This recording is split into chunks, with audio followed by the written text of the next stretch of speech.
This moment ဆိုမှာမိတ်ဆွေများအားလုံးမင်္ဂလာပါရှင်။ကျမတို့ရဲ့ audio book season လေးကနေပြန်လည်ကြိုဆိုလိုက်ပါတယ်။ကျမကတော့မတ်အိမ်မီပါ။ဒီနေ့ကျမဖတ်ပြခြင်းတဲ့ articles လေးကတော့စိတ်မရှည်ခြင်းတွေရဲ့နောက်ွယ်မှာဆိုတဲ့ articles လေးဖြစ်ပါတယ်။ငါစိတ်မရှည်တော့ဘူးနော်။ငါစိတ်ကိုမနှဲဆွဲဆန့်ထားရတာ။ခုထိဘာလို့မဆက်သွယ်သေးရလဲ။ခုထိဘာလို့မလာသေးရလဲ။စတဲ့စကားလုံးတွေနဲ့ယဉ်နီးကျွမ်းဝင်ကြမယ်လို့ထင်ပါတယ်။ကိုယ်တိုင်ဖြစ်စေကိုယ့်ရဲ့ပတ်ဝန်းကျင်မှာဖြစ်စေမကြာခဏ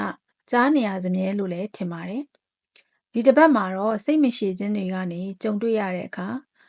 ကျမတို့ရဲ့စိတ်နဲ့ခံစားချက်တွေဘာတွေပြောင်းလဲသွားလဲဆိုတာလေးကိုကျမကြုံတွေ့ခဲ့ရတဲ့အတွေ့အကြုံလေးတွေကိုပါထည့်သွင်းပြီးတော့မျှဝေပေးလိုက်ပါတယ်နော်။စိတ်မရှည်ခြင်းတွေနဲ့ကြုံလာတဲ့အခါမှာကျမတို့ရဲ့ပတ်ဝန်းကျင်မှာရှိတဲ့ပေါင်းသင်းဆက်ဆံနေတဲ့သူတဦးဦးပါဝင်ပတ်သက်နေတဲ့အဖြစ်အပျက်ကလာတာများပါတယ်။ဥပမာကိုမိသားစုဝင်ကိုလုပ်ဖော်ကိုင်ဘက်ကိုယ့်ရဲ့တငယ်ချင်းကိုယ့်ရဲ့ရည်စားအိမ်အောင်ဘက်စသဖြင့်ပေါ့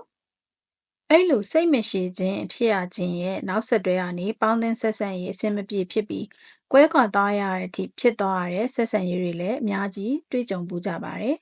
ကျမကိုယ်တိုင်လည်းတွေ့ကြုံရတဲ့အခါမှာကိုဘာဖြစ်နေလဲဆိုတာကိုသတိပြုမိဖို့နေတတ်အဲ့ဒီစိတ်မရှည်ခြင်းဖြစ်ရတဲ့အကြောင်းရင်းတွေထဲမှာပဲလုံးချလိုက်ပြီးဆုံးဖြတ်ချက်အမှားတွေဝမ်းနဲ့ဒေါသထွက်တဲ့အချိန်မှာချခဲ့လို့နောင်တတွေလည်းရခဲ့ပူပါတယ်။ဒီတစ်ခါမှာတော့ကျမရဲ့စိတ်ကိုလှုပ်လှုပ်ရင်းကိုနားလည်အောင်စူးစမ်းတဲ့အချိန်မှာတော့ကျမအရင်ခောက်တွေနဲ့မတူတာဘာကြောင့်ကိုစိတ်မရှည်ဖြစ်နေတာလဲ။စိတ်မရှည်ဖြစ်ပြီးထွက်လာတဲ့ခံစားချက်ကဘာလဲ။အဲ့ဒီခံစားချက်ကနေဖြစ်လာတဲ့ဆုံးဖြတ်ချက်ကဘာဖြစ်မလဲဆိုတာကိုချက်ချင်းမတုံ့ပြန်ပဲအသေးစိတ်ကလေးစိတ်ထဲမှာတင်သွားကြည့်ဖြစ်ခဲ့တာဖြစ်ပါတယ်။အဲ့ဒါလေကျမကို reflect လုပ်တတ်တဲ့အလေးအကျင့်ကောင်းနဲ့ inside dialogue ကရတဲ့ pause ဆိုတဲ့ကိုယ့်ရဲ့ခံစားချက်တွေကိုပြင်းထန်လာတိုင်းတခြားသူကိုမတုံ့ပြန်ခင်ကိုခံစားချက်တွေကိုကြည့်တဲ့အလေးအကျင့်ကောင်းလေးကြောင့်သတိပြုမိလိုက်တယ်လို့ထင်ပါတယ်။စိတ်မရှည်ဖြစ်ရခြင်းအကြောင်းရင်းကဘယ်ကလာတာလဲလို့ကျမသေချာစဉ်းစားကြည့်တော့ကျမတို့မျှော်လင့်ချက် expectation ပေါ့နော်ထားတဲ့အတိုင်းအခြေအနေကနေဖြစ်မလာတဲ့အခါစိတ်တိုင်းမကြတဲ့အခါစိတ်ကတိကဖြစ်လာပါတယ်။အဲ့ဒီကနေတဆင့်ဘာကြောင့်မဖြစ်ရတာလဲ။သူကငါထင်တဲ့အတိုင်းမဟုတ်ပါလား။ငါမှန်းထားတဲ့အတိုင်းလုံးဖြစ်မလာတော့ဘူးလားဆိုပြီးစိုးရိမ်စိတ်ကတဖြည်းဖြည်းကြီးထွားလာတတ်ပါတယ်။အဲ့ဒီကနေတဆင့်ကိုမျှော်လင့်ထားတဲ့အတိုင်းဖြစ်မလာမှကြောက်တဲ့စိတ်ဒေါသစထွက်လာပါပြီ။အဲ့ဒီအချိန်ကျရင်တော့ကိုအပြစ်တင်ဒါမှမဟုတ်ကိုနဲ့ပတ်သက်တဲ့သူတွေကိုအပြစ်တင်မှာတော့တယ်။နောက်မှာကပ်ပါလာတာကတော့အနှုတ်သဘောဆောင်တဲ့အတွေးတွေတွေးတဲ့ negative thoughts တွေပါ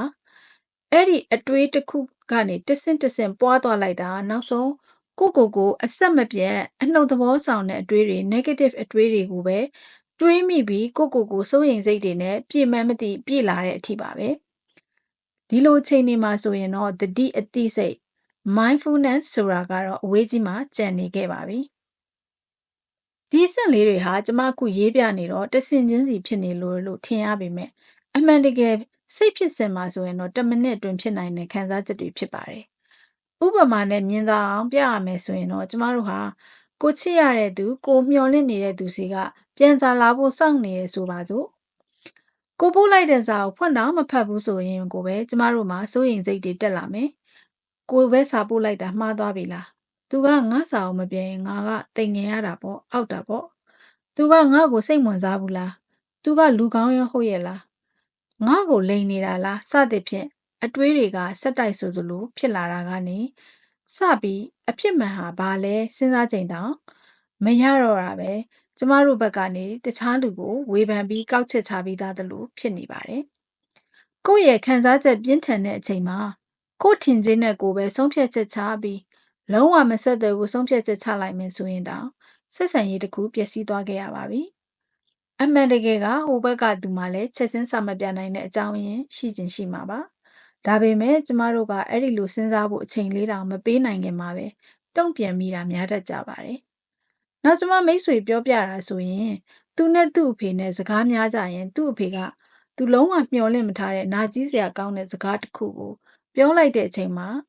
သူ့အတွက်ဒေါသဖြစ်လွန်းလို့သူ့အဖေကိုထပြီးနဗန်းလုံးကျင်တဲ့စိတ်တွေဖြစ်တဲ့ဒီဖြစ်ဘူးတဲ့ အဲ့ဒီအချိန် तू ကအတိတတိလေးနဲ့နေတဲ့အလေးအကျင့်ဖြစ်တဲ့ mindfulness meditation ဆိုတဲ့လုပ်တဲ့အလုပ်ကလေးကိုလုပ်နေတဲ့အချိန်မို့တော်သေးတယ်တဲ့။ तू အဲ့ဒီတခဏအတွင်းမှာပဲ तू စိတ်မရှည်လို့သူ့အဖေကိုသူ့စိတ်ထဲအတိုင်းတုံ့ပြန်မိမယ်ဆိုရင်တော့သူ့အဖေကိုခုချိန်မှာဆုံးရှုံးရင်ဆုံးရှုံးရနိုင်တယ်။ပြီး तू လည်းနောင်တတွေနဲ့ပြည့်နေတဲ့ဘဝကိုဖျက်ဆီးနေရလောက်တယ်တဲ့။ तू တတိပြုမိလိုက်တာကလည်း तू စိတ်ရှည်ရမယ်။အခုချိန်မှာငါဒေါသထွက်နေတယ်။တုံ့ပြန်လို့မရဘူးတုံ့ပြန်ရင်အမှားတွေပဲဖြစ်မယ်ဆိုတာကိုသိလို့ तू အဲ့ဒီနေရာကနေထွက်ပြီးလမ်းလျှောက်သွားခဲ့တယ်။ပြီး तू စိတ်ပြန်ပြီးတည်ငြိမ်လာပြီဆိုတော့မှသူ့အဖေစီပြန်လာတယ်။အဲ့ဒီချိန်မှာသူ့အဖေကိုသူ့ရဲ့ဘက်ကနေအကျိုးအကြောင်းပြောပြတော့သူ့အဖေဘက်ကလည်းလက်ခံတယ်။သူ့အဖေဘက်ကဘာကြောင့်လက်မခံနိုင်လဲဆိုတာပြန်ရှင်းပြတာကိုလည်းသူ့အနေနဲ့နားထောင်ပြီးတော့လက်ခံပေးနိုင်ပြီးနားလည်ပေးနိုင်လာတယ်တဲ့။အဲ့တော့ကျမတို့အတွေ့အကြုံတွေကနေရောကျမရဲ့တငယ်ချင်းစီကနားထောင်ပြီးတဲ့အခါကျမသတိပြုလိုက်တာကအတိတတိလေးကပ်ပြီးတော့ဒါဆင်ကျင်နိုင်လိုက်တယ်ဆိုရင်စိတ်တည်ငြိမ်သွားတဲ့အတွက်တစ်ဖက်ကလူအတွက်ပါပိုစဉ်းစားပေးနိုင်လာပြီးပိုမိုပြီးနားလည်လာနိုင်မယ်ဂရုဏာလည်းပိုထားလာနိုင်မယ်ဆိုတာလေးဖြစ်ပါတယ်ကိုအပြစ်တင်ခြင်းတွေကင်းလာတယ်သူများကိုလည်းအပြစ်မတင်တော့ပဲအခြေအနေကိုအကောင်းဆုံးဘယ်လိုဖြေရှင်းရမလဲကိုဘာကိုလိုချင်တာလဲဆိုတာကိုပါသိလာတယ်မှန်မှန်ကန်ကန်စဉ်းစားဆုံးဖြတ်နိုင်လာတယ်ဒါပေမဲ့ဒီလိုတွေလုံနိုင်လို့ကိုမျှော်မှန်းထားတဲ့ expectation အတိုင်းဖြစ်တာဖြစ်စေခြင်းတဲ့အခြေအနေတစ်ခုကိုရောက်လာတယ်ဆိုတာတော့မဟုတ်ပါဘူးဒီလိုစိတ်မရှည်ခြင်းကနေမှတဆင့်ထပ်ပြီးဖြစ်လာတဲ့မလိုလားအပ်တဲ့နောက်ဆက်တွဲပြဿနာတွေကိုထပ်မဖြစ်လာစေဖို့နဲ့ကိုယ့်ရဲ့မျှော်မှန်းချက်အတိုင်းဖြစ်လာနိုင်တဲ့ခွင့်ရေးတွေကိုပိတ်ပင်မသွားအောင်ဘယ်လိုဖြေရှင်းနိုင်မလဲဆိုတာကိုတွေးတတ်ဖို့ကိုဆိုလိုခြင်းဖြစ်ပါတယ်ကျမတို့ဘဝတွေမှာအလိုအပ်ဆုံးကအတွင်းစိတ်ကလေးငြိမ်းချမ်းဖို့ပါအတွင်းစိတ်ကလေးငြိမ်းချမ်းဖို့ဆိုတာနောင်တတွေနဲ့ကင်းတဲ့စိတ်ကလေးနဲ့နေ့စဉ်ကြော်ဖြတ်နိုင်ဖို့ပါပဲအဲ့လိုနောင်တရစေမဲ့အမားတွေကလည်းစိတ်မရှည်ခြင်းဆိုတဲ့သတိမပြုမိပဲမိမိဆုံးဖြတ်ချက်တွေကနေလာတာများပါတယ်အဲ့ဒီလိုသတိမပါတဲ့ချက်ချင်းဆိုသလိုတုံ့ပြန်မှုတွေရဲ့ဖြေဆေးကတော့ကိုယ့်ရဲ့စိတ်ခံစားချက်ကဘာလဲကိုခုဘယ်လိုခံစားနေရလဲဆိုတဲ့အရာလေးကိုစီစစ်ရင်းနဲ့အတိတတိလေးနဲ့နေထိုင်ခြင်းဆိုတာလေးပဲဖြစ်ပါတယ်အဲ့တော့ကိုယ့်ရဲ့ခံစားချက်တွေပြင်းထန်နေပြီးတော့စိတ်မရှည်မှုတွေဖြစ်လာပြီဆိုရင်တော့ကိုယ်ခံစားချက်လေးတွေကို slow motion လေးပြန်ကြည့်ဖို့မမေ့ပါနဲ့เนาะနှလုံးစိတ်ဝမ်းအေးချမ်းကြပါစေမအေးမီ